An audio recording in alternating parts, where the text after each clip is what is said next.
A lot of things you can do. You don't have to be a ninja. You don't have to be a police officer. You don't have to be a trauma surgeon. But there are things that everybody can do to help themselves and help, fellow students and family. Hey, Tigers. This is Emma Carlson, Assistant Opinions Editor. I'm Marissa Moreno, Assistant News Editor. This is Keanu Wallace, Assistant Media Editor. And we are the Opinion Podcast team here at Riverside City College's Viewpoints. In light of recent events, gun violence has dominated the headlines of every media outlet. We as students wanted to know how RCC staff members are responding to the threat of gun violence. Today we will be discussing campus safety and the steps being taken to help us as students and faculty feel more at ease and safe on campus. For the first time, Riverside City College District is offering lockdown and active shooter training workshops on all 3 campuses. I know the goal is to begin a campus dialogue and discussion about kind of safety in general, emergency planning in general, so that we can all kind of come together and not only discuss issues and concerns that people have, but also begin to address those concerns systematically across campus. Joining us today are 2 RCC staff members. Good morning, Sergeant Robert Kleveno, a patrol sergeant with the Riverside Community College District, assigned to the Riverside City campus. I'm Chip West, Interim Vice President of Business Services here at RCC. The workshops have covered a variety of topics that include active shooter training, emergency response techniques, and lockdown procedures. The last workshop scheduled will be held on Tuesday, April 17th from 12:50 to 1:50 in Quad Room 144. For more information or to request that more workshops be held, you can contact Sean Disalvio at the email address that we have included in the description. Is there a high attendance rate expected at the gun safety workshops? With recent events, and it always seems after there is an event that we have more requests, which naturally we do, but however, between events they've been more consistent, if that makes any sense. Mm-hmm. So there have been requests for individual departments on campus that want to know, hey, what would we do in our specific area? What would we do in case, an incident happened here? So we do have trainings that are open to staff, they're open to students, they're open to the entire college community, and they are a very generalized what to do in an active shooter. And then we'll come in at the request of a specific department and do some one-on-one, maybe something that's a little more specialized for their area. Which departments would you say have, pushed more for these trainings? We've had response from everything from admissions and records, counseling. It's diverse. They've come from everywhere. Mm-hmm. I think there's just a few places that we haven't heard of. Most of them come from places that have unique environments, such as the Kane building, which is a lot of glass. Right. It's very open concept, that kind of thing. Oh, okay. So as architecture trends move into an open and an airy type of environment, those are going to be more challenges. The workshops, then, how is that looking? Because I know there's the 7-minute active shooter lockdown table to scenarios. Where do these take place then? We've been holding these trainings in areas that have multimedia, such as theaters, small venues that'll hold anywhere from 50 to 100 people, and the attendance has been good. I think that it's sporadic based on everybody's schedule, right? Between classes, college hour, so it just it's difficult to pinpoint any specific target area. We'll have as many, as long as there's a need for them and a request, we'll continue to have them. And there's one series, it's actually 3 parts that goes into everything from the active shooter incident, what to do during, and then a recovery phase. Mm-hmm. And those are being offered at all 3 colleges. And then I know that Stop the Bleed is something that's more recent. Stop the Bleed is something that's more recent and something that I'm not very familiar with. We're all trained for first aid and CPR, and we've had the tactical medicine course. So the Stop the Bleed is aimed at more of a community population and not specific to law enforcement, mm-hmm. Much like CPR. And right. They encourage people to be trained in CPR. This is a component of that, and it will go into just bleeding control is what it focuses on, and that's from penetrating injuries, whether that's from a gunshot wound or whether it's from any other kind of trauma from an accident. Right. Those skills can be applied. So we want everybody to attend to Stop the Bleed if they can. Because you never know who you're going to be able to help. It could be yourself, an officer, a student, anybody, and it's a very easy skill.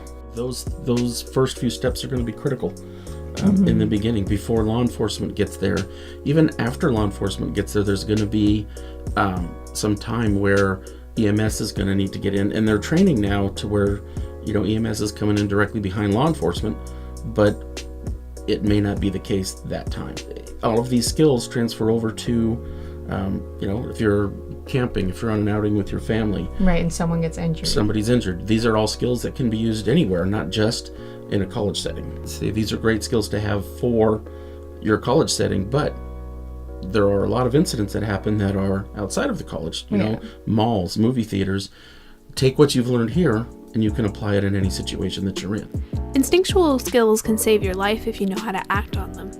Not everyone knows how to do this, though. Safety training for staff and students can be vital in situations that can happen to anyone, anywhere. Is there a difference in the training that the staff and faculty receive and the training that the students receive?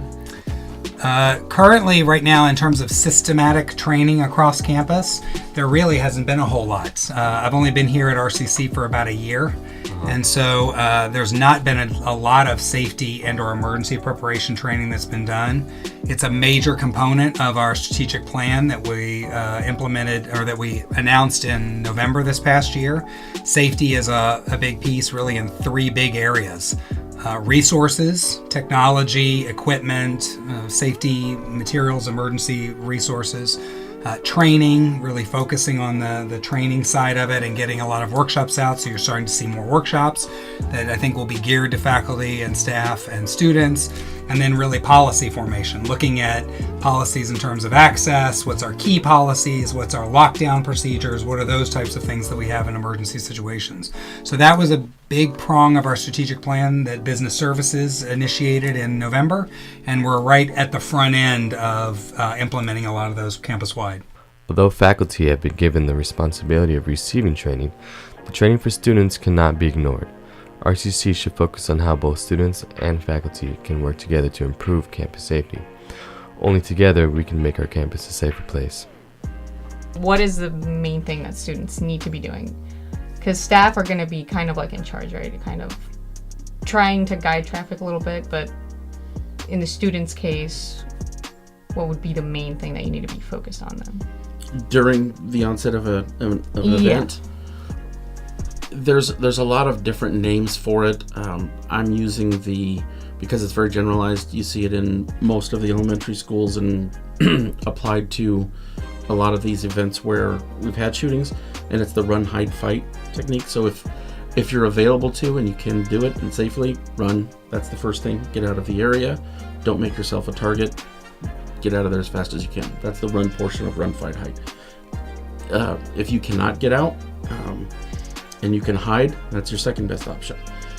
Hiding is not as good as running, but it's better than fighting because we're not there yet. So, and then at the end, you know, if you can't get out, if you can't safely hide, you know, do something. Don't just stand there. And that's where the students come in, and we've taught this at all of our colleges. We've had scenarios where, you know, there are things you can do. We can barricade doors. If an intruder does come in, we can take an opportunity to, it only takes a minute for a distraction, whether you throw a desk, a chair, a fire extinguisher, anything. And then once anybody recognizes just a moment where there's a minute where the shooter is stunned, confused, that's when people should act and seize that opportunity to take down that person. So in essence, it's run, hide, fight. Run, hide, fight. And then for staff? Staff is the same thing. Everybody in an active shooter is on the same team. So pretty much like... Yeah. I mean, they, you know, faculty obviously is going to be in control of their classroom and should coordinate these efforts. However, you know, there's panic. There's a lot of factors that are going to be going on. So work together. One of the things that we stressed in our presentation is the social media effect. You know, that is not the time for social media. You know, stay off the phones unless you are able to communicate to 911 what's going on and provide information. Yeah. Situation like that, it's like, I can't see myself going on social media, but I can see myself maybe being calling for emergency. We've seen it happen. And nowadays they have text 911. So you can text to 911 and provide information where you are, location, suspect information, anything like that. Makes it a lot easier, especially if you're hiding. Yes. Then that's really important. You don't want to give away yourself while trying to get phone, help. You don't want your phone to ring. Exactly. So we're an overly violent society. Do you believe mass media is a contributing factor to this? Definitely think that the access to information, whether it's true or not, has definitely changed the way people interpret the world around them and experience the world around them. When you are exposed in a 24-hour news cycle and you see real time, sometimes moments after something takes place, I think it definitely creates a hypersensitivity to events and circumstances that can be challenging for people. And then to decipher through whether or not that information is true or not and what's the source, I think that creates a different level of challenges nowadays than maybe were experienced 10 or 20 years ago. Research has shown that while violence in media does not affect most people, it greatly affects a small portion of some people. However, it is not the leading factor in people perpetrating violence. The most important factor is neither mental health issues nor media exposure. In fact, according to mass shootings and mental illness research conducted by Dr. James L. Knoll and Dr. George D. Annis, shows that mental illness does not have a strong correlation with gun violence. From the same study, they also found that there is no accurate profile of students who engage in targeted school violence. This indicates that our views of who mass shooters are murky. Political messages are being pushed more instead of fact-based research. As the NRA has successfully lobbied to kill gun violence research, they have cleared the way for their propaganda and have disarmed researchers from sharing the truth. Do you think an emphasis on greater awareness of mental health would prevent violence? I think there's a lot of benefits in promoting mental health. There's no secret that mental health issues and concerns have been on the rise, that we're seeing in higher education in general, a lot of discussions about mental health issues and for providing support services and resources to diagnose, to support, and to keep records and document so that we can make sure that not only those students that are having those experiences are having a positive experience, but also those students interacting and around them are having a positive experience. I think there's a lot of complexity when it comes to mental illness, and not everything is cut and dry. And I think a little bit of knowledge, I think, goes a long way in helping people be more aware and educate them about all the different types of maybe mental health challenges that are out there that they could be exposed to. I don't know whether it creates more violence or, but I definitely think that awareness is beneficial for our community to be able to understand it and report it, and for us to work with it. It's a reality that we're faced with daily. Do you think that the college could improve their response to mental health issues? I think there's always room for improvement. There's always ways for us to assess at the end of situations. I know we've had a number of challenging situations coming out of the gate this semester and even over the past year. I know our sister colleges at Norco and Moreno Valley have had challenges. At each one of those instances, we as leaders of campus have gotten together to assess how did we react, what could we have done to improve, what are systems or processes that we maybe need to incorporate to be better and to respond in the future.